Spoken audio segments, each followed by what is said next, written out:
Hello YouTube. There's an interesting one from Piers Corbyn. Okay. Friday, do what you want. That's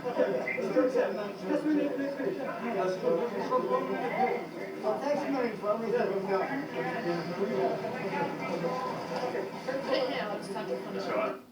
I need to.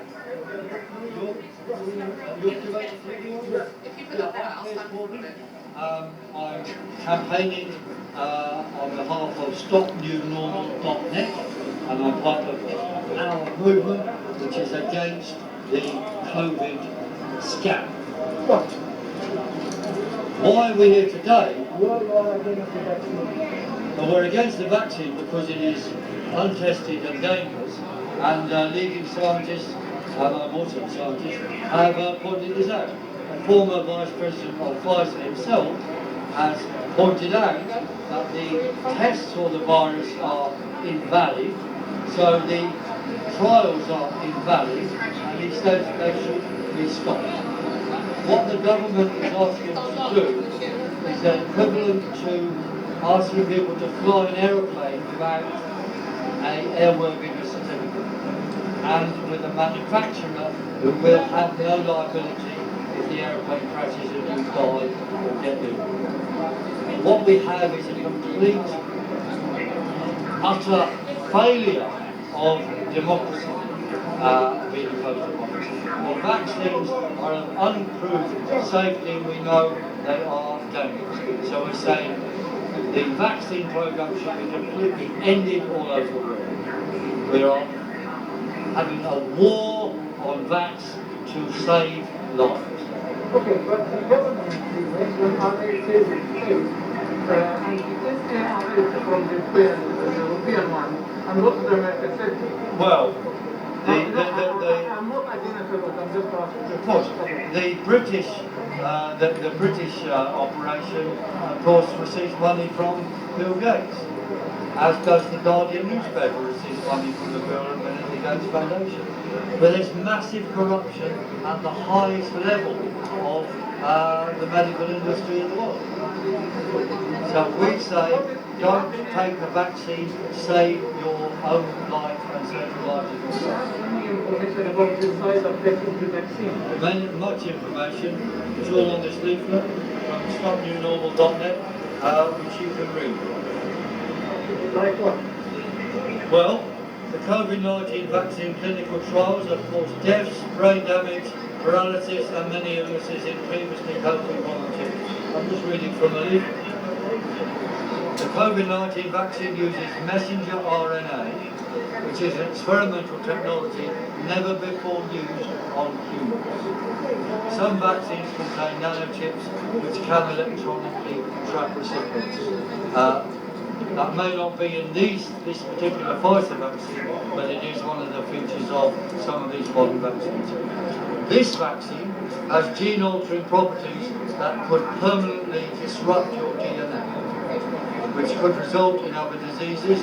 This has been stated by the Harvard College Global Health Review publication. There's been no proper independent scientific monitoring has been carried out. The vaccine manufacturers' documents show that the companies are well aware of the safety risks associated with aspects of the messenger RNA technology, but are more concerned with making profits. You see, the vax companies will make billions out of this. Bill Gates and the other mega rich people in the world, Bezos and so forth, they've gone to increase their value by £150 billion in the last 6 months. That is £20 for every man, woman and child in the world. So they stand to make billions at your expense, at the public expense, because in the end it all comes from taxation. As I said, the mRNA vaccine is still experimental, it's still on licence, it's still on a 2-year trial. So people are being asked to engage in a world experiment. And this is mad. This is completely mad. And they're being coerced into doing it, which is against what's called the Nuremberg Code. Okay, thank you, sir. Okay. Thanks a lot. And just to end, that there is also known cures for all these symptoms anyway of COVID-19, namely hydrochloroquine and zinc. So I would say if anyone's worried about their health, take that and do not take the vaccine. Thank you. I'm Piers Corbyn from SelfYourNormal.net, and I do also happen to be the brother of Jeremy Corbyn, former leader of the Labour. So there you go. Right. So that's what's going on. And you don't see a thing about this in the news. No mainstream media whatsoever are covering it. Unbelievable. Over and out YouTube. Yeah, just one more thing. When you're putting stuff on Facebook, why are Facebook, when people are giving interviews like that, why are Facebook taking them down saying it's false news when it isn't? Facebook also taking down posts that I've put out there that loads of doctors and scientists and all kinds of people that are well and truly educated in it, and yet I don't know who they've got on Facebook taking stuff down or fact checking, because the fact checkers aren't right. The fact checkers themselves aren't checking any facts. They're just, anything to do with COVID-19 is being taken down, and it's ridiculous, mate. Your freedom of speech has been taken away from you. I hope people realise this. Anyway, over and out YouTube.